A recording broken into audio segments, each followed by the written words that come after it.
사무엘상 4장 12절부터 18절까지 교도하겠습니다.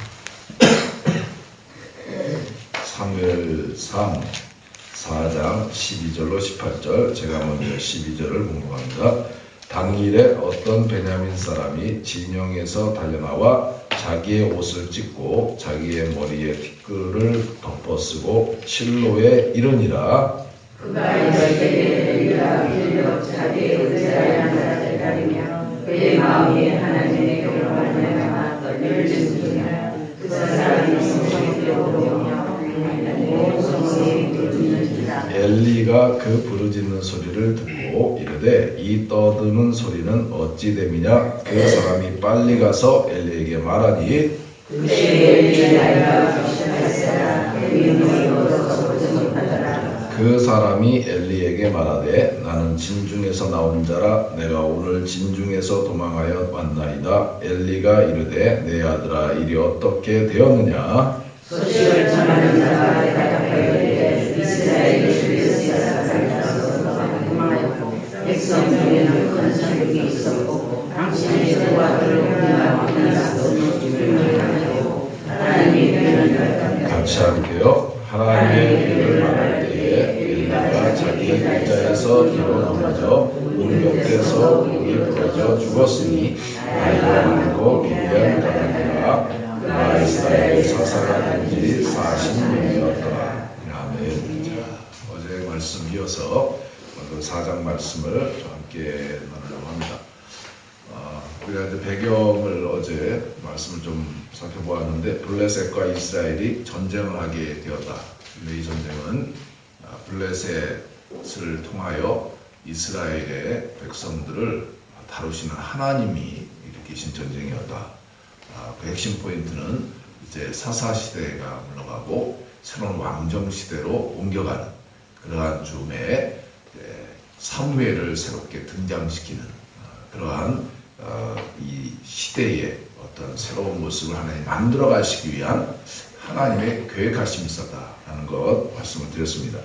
그래서 이스라엘이 블레셋과 전쟁을 했는데 이때에 몇 명이 이스라엘 군사가 죽냐면 4,000명이 죽습니다. 그래서 2절에 보니까 이스라엘이 블레셋 사람들 앞에서 패하여 그들에게 전쟁에서 죽임을 당한 군사가 4,000명 가량이었다. 4,000명이 이때 죽습니다. 당시에는 대단한 숫자입니다. 4,000명이 죽었어요. 그래서 이들이 모여가지고 왜 우리가 전쟁에 졌는가? 이걸 이제 같이 의논하게 된 거예요. 전쟁의 패인이 뭐냐라고 이들이 모여서 의논한 결과 이 결론을 얻은 겁니다. 우리가 왜 전쟁에 졌는가? 그렇구나. 그게 뭐냐? 이 3절에 나와요. 여호와의 언약궤를 실로에서 우리에게로 가져다가 우리 중에 있게 하여 그곳으로 우리를 우리 원수들의 손에서 구원하게 하자. 그러니까 이 실로에 있는 언약궤를 가지고 나가지 않아서 죽었다. 이렇게 이들이 잘못 생각하게 된 겁니다. 그래서 언약궤를 이제 가져옵니다. 그래서 4절 말씀 같이 한번 읽어보겠습니다. 4절 시작. 이에 백성이 실로에 사람을 보내어 그룹 사이에 계신 만군의 여호와의 언약궤를 거기서 가져왔고 엘리는 그를 말씀은 하나님의 언약궤와 함께 거기에 있었더라. 자, 그래서 이 실로에 있었던 언약궤를 가지고 오자는 이 장로들의 말에 이스라엘 백성들이 동의해서 전쟁터로 이제 언약궤를 가지고 이제 왔는데, 자, 그러면 왜 이게 잘못되었는가? 왜 언약궤를 물론 전쟁에서 졌고 또 이들이 생각해낸 방법 가운데 언약궤를 가지고 오늘 요단강을 건널 때에도 언약궤를 메고 갈 때에 요단강이 갈라졌습니다. 그래서 언약궤를 항상 이들은 정말 이 힘의 상징이기도 했습니다. 그래서 이들이 언약궤를 가져온 것이 왜 잘못되었는가? 왜 잘못되었을까요? 이 부분에 대한 말씀을 좀 나누려고 합니다. 왜 잘못되었는가? 자, 언약궤를 이들이 실로에서 가지고 와서 전쟁터에 이들이 원하는 방법대로 이제 나간 겁니다. 그런데 성경에 보면 이 부분이 어떻게 되어 있는가? 신명기 12장을 보세요. 앞쪽으로 가서 페이지 281페이지에 보면 신명기 12장 5절 말씀 한번 찾아서 좀 읽어보겠습니다. 신명기 12장 5절. 이 언약궤를 대하는 이스라엘 백성들의 그 모습을 설명해 주고 있는 것인데, 자, 시작. 오직 너희의 하나님 여호와께서 자기의 이름을 두시려고 너희 모든 지파 중에서 택하신 곳인 그 계실 곳으로 찾아 나아가서, 자, 여기 보면, 자, 눈을 뜨지 마시고요. 오직 너희의 하나님 여호와께서 자기의 이름을 두시려고 결정한 장소가 어디냐? 어떤 곳인데, 특별한 선택한 곳인데 언약궤가 있는 곳이다. 그런데 어떻게 하도록 되어 있는가? 그 다음을 보면 자기의 이름을 두시려고 너희 모든 지파 중에서 택하신 곳인 그 계실 곳으로, 언약궤로, 그 다음에 백성들이 있는 곳으로 움직이도록 되어 있어요. 언약궤가 백성이 있는 곳으로 가도록 되어 있어요? 아니면 백성들이 언약궤가 있는 곳으로 오도록 되어 있어요? 백성들이 언약궤 있는 곳으로 와야 되는 것입니다. 그러니까 언약궤가 백성들이 있는 곳으로 가는 것이 아니라 백성들이 언약궤, 하나님이 임재한 곳에 오도록 되어 있는 거예요. 그런데 이들은 언약궤를 자기네들이 원하는 곳으로 가져간 거예요. 그렇죠? 하나님 앞에 이들은 와야 돼요. 와서 하나님 말씀을 듣고 거기에 이들이 결단하고 나아가도록 되는 거예요. 근데 하나님을, 언약궤를 가지고 자기네들이 원하는 곳으로 가지고 가버린 거예요. 이게 잘못됐다는 거예요. 바로 그것을 지금 지적해주고 있는 것을 볼 수가 있습니다. 그래서 이 이스라엘 장로들이 다시 이제 사무엘 4장 본문으로 돌아와서 이스라엘 언약궤를 어떻게 하느냐? 자기들이 원하는 곳으로 전쟁터로 언약궤를 가지고 왔다. 그래서 지금 이건 무슨 얘기를 해주는 거냐면 이런 교훈인 거예요. 이들의 신앙 상태가 지금 떨어져도 그냥 바닥까지 떨어져 있는 것입니다. 그러니까 언약궤, 하나님의 말씀은 그들이 언약궤 있는 곳으로 오도록 되어 있는데 가지고 갔으니까 하나님 말씀을 무시하고 있는 거죠. 하나님 말씀대로 행하지 않고 있는 거예요. 왜 그러면 언약궤를 움직이지 않도록 했는가? 구별하기 때문에 구별성도 무시해버린 거예요. 그래서 사사시대는 뭐라고 성경은 얘기하냐면 그때 그 사람들은 각자 자기의 옳은 소견대로 자기 생각대로 모든 것을 행하고 있었다는 거예요. 하나님 말씀대로 하지 않고 사람들의 뜻에 따라서 모든 것이 결정되는 거예요. 하나님 말씀을 완전히 무시하는. 요즘으로 말하면 교회의 거룩성이 있어야 되는데 교회를 교회되게 만들어야 되는데 그러지 않고 나의 입맛대로 교회를 세워나가는 것, 이것 또한 똑같은 모습입니다. 바로 이것을 지적하고 있습니다. 하나님의 생각대로 우리가 움직여야 되는데 사람들의 생각대로 움직여지는 그러한 신앙생활을 하고 있었다는 겁니다. 그래서 이것을 지적하는 거예요. 이 부분을 어떤 성경학자는 이런 얘기를, 이쯤 되면 이스라엘 백성들의 신앙 상태가 어떤 모습이냐, 완전히 언약궤를 무엇으로 생각하느냐, 이 집안에 있는 금고 정도로 생각하는 거예요. 금고 정도로 생각. 내가 필요할 때 꺼내 쓰는 그런 정도로 생각하는 거예요. 내가 먹고 싶은 것 꺼집어서 먹는 사과 상자 정도밖에 생각을 안 하는 거예요. 그러니까 하나님의 말씀을 자기의 수단으로 사용하고 있는 거예요. 이러한 것이 이 당시에 하나님의 백성들의 신앙의 모습이었다는 것을 말씀하고 있습니다.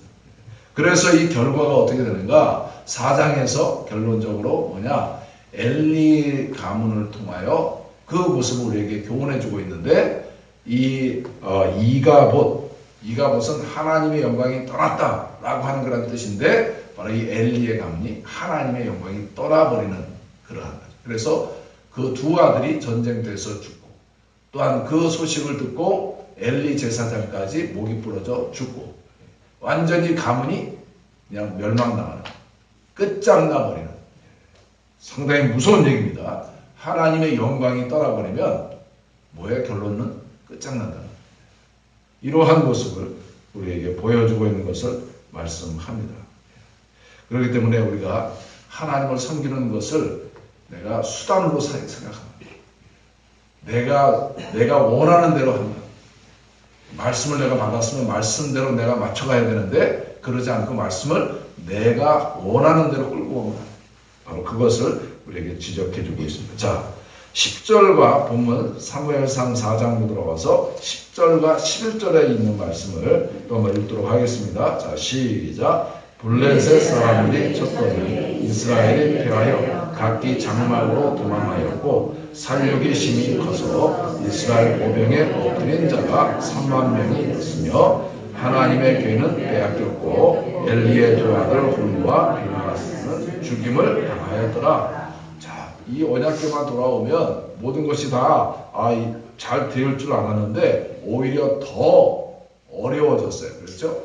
처음에 나와서 4천 명이 죽었는데 언약궤를 가지고 와서 전쟁을 했는데 어떻게 했냐? 3만 명이 죽었어요. 3만 명. 그러니까 1차, 2차 합해가지고 몇 명이 죽은 거예요? 3만 4천 명이 죽은 거예요.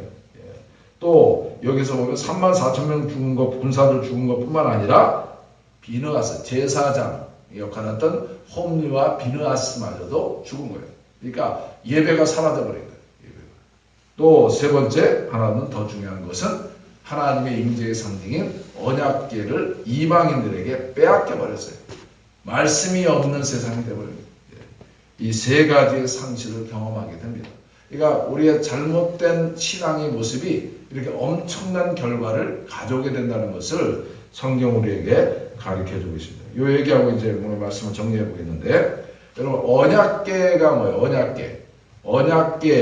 언약궤는 무엇을 상징하느냐? 하나님의 임재를 상징하는데, 하나님의 임재를 상징하는 뜻은 뭐냐? 왜 언약궤가 하나님의 임재를 상징하느냐? 모양은 한 요 정도 되는 이 상자와 같은 것입니다. 전에도 설명을 드렸지만 우리가 또 사진을 통해서 보았지만 우리가 이렇게 이 가마와 같은 그러한 정도의 이 크기의 어떠한 비슷한 모습인데 뚜껑이 있어가지고 그 뚜껑은 그룹의 모습으로 되어 있어요.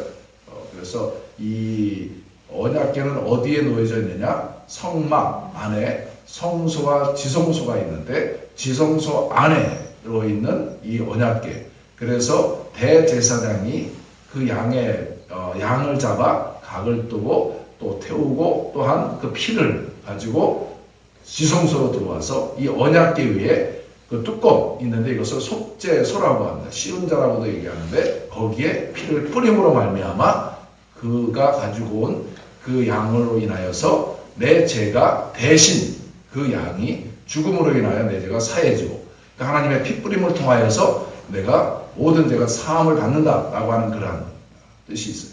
그래서 이 언약궤가 바로 그러한 모습인데 왜 그러면 하나님의 임재의 상징을 언약궤로 두는가? 그 안에는 뭐가 들어가 있어요? 세 가지가 들어가 있다 그랬어요. 세 가지. 첫 번째 뭐가 들어갔어요? 아론의 쌍난 지팡이. 아론의 쌍난 지팡이. 두 번째. 돌판, 십계명, 돌판으로 된 두 개의 십계명. 십계명이 돌판이 하나가 아닙니다. 두 개로 되어 있어요. 그 다음에 또 한 가지. 만나가 담겨 있는 항아리. 이 세 가지. 그럼 왜 하나님께서는 이 언약궤 안에 이 세 가지를 그 안에 집어넣는가? 이 세 가지가 다 공통점이 있어요. 왜 하나님께서는 언약궤 안에 이 세 가지를 넣는가? 아론의 쌍난 지팡이. 언제적에 이것이 아론의 쌍난 지팡이가 사용되었어요? 이스라엘 백성들이 40년 동안 광야에서 말해서. 또 한 가지 십계명 두 돌판은 이거 돌판도 어느 때 받았어요? 역시 이스라엘 백성들이 40년 동안 광야 생활할 때 시내산에서 받은 말씀이에요. 그 다음에 뭐예요? 만나가 담긴 항아리. 언제적에 이것도? 광야 생활할 때 역시 받은 거였어요. 그래서 공통점이 있습니다. 그리고 또 한 가지의 공통점은 뭐예요? 이것은 모든 것은 다 기적적인 사건이었어요. 그렇죠? 이거는 그냥 우리가 만들어낼 수 있는 게 아니에요. 하나님이 주셔야 되는 것들을 볼 수가 있습니다. 그렇죠? 하나님의 행하신 일들이. 그래서 이 언약궤 안에 이 세 가지를 집어넣게 되었고, 이것이 그러한 것은 하나님이 임재한 사건, 임재를 상징하는 그러한 것이 바로 언약궤였다라는 것을 말씀합니다. 그런데 이것이 어떻게 되었어요? 이들이 전쟁을 통해서 다 상실됐어요. 잊어버렸어요.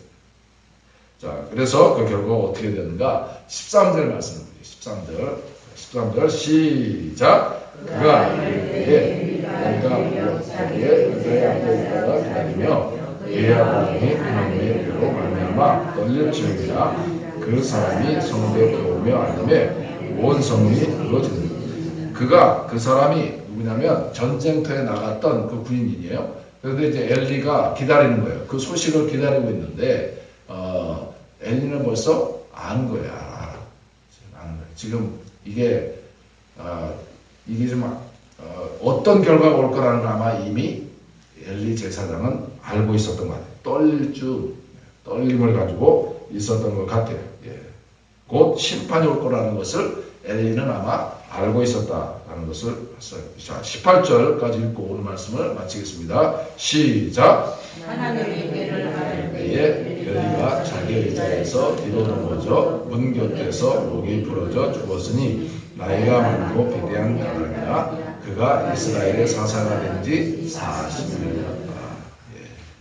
여기도 40이라는 숫자가 나오는데요. 이게 다 이 연결되는 사실은 숫자의 의미가 있습니다. 근데 이것은 좀 이 시간에 말씀드릴 수는 없고, 자, 중요한 것은 이제 엘리의 시대가 끝난 거예요. 엘리의 시대가 끝났다. 자, 처음에 어제 말씀드렸습니다. 하나님께서는 새로운 시대를 만들기 위해서는 뭐가 있어야 된다고 했습니다. 엘리가 죽어야, 그렇죠?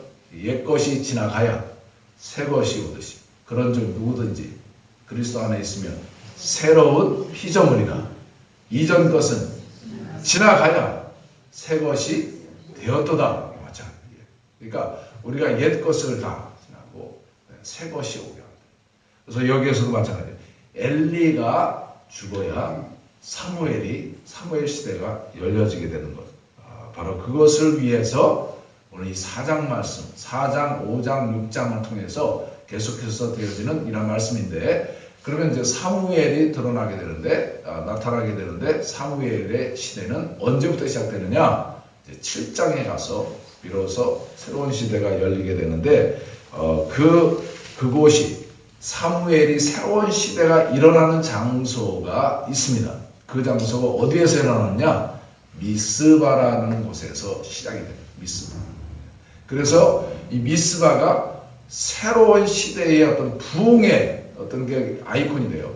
그래서 요즘에도 우리가 미스바의 기적을 사모한다, 이런 거죠. 미스바의 뭐죠? 미스바의 뭐 부흥의 미스바의 미스바라는 얘기를 많이 하죠. 이게 바로 어떤 뜻이냐? 바로 이 사무엘 시대, 새로운 시대가 도래하는 그러한 상징성이 있기 때문에 미스바의 부흥을 많이 얘기를 합니다. 자, 오늘도 하나님께서 우리에게 말씀을 주셨습니다. 자, 여러분들에게 오늘 이 자리가 미스바의 부흥의 새로운 이 기적들이 일어나는 이 자리가 되길 주여름 축복합니다. 네. 자, 그럴 때에 우리가 새로움이 열려지고 또 하나님의 영광이 다시 회복이 되어져서 오늘 우리가 행하는 일들 가운데 나의 기쁨이 아닌 하나님의 기쁨이 임할 때에 우리의 삶도 복되게 될 줄로 믿습니다. 믿으시길 여러분 축복합니다. 기도합시다. 걸어가시고 자리에 오신 하나님 아버지, 오늘도 이 새벽에 엘리의 시대가 가고 이제 새로운 사무엘 시대가 열려지는 이러한 하나님의 역사 가운데 말씀을 받았습니다. 중요한 것은 하나님 말씀대로 우리가 순종해야 하고, 하나님 있는 곳에 엎드릴 때에 그곳에서 하나님이 주시는 축복이 있음을 우리가 깨닫게 되었습니다. 내가 하나님의 말씀을 수단으로 사용하는 것이 아니라 내가 하나님 앞에 가야 된다는 사실 또한 우리가 마음에 새겼습니다. 말씀대로 순종하게 하여 주옵소서.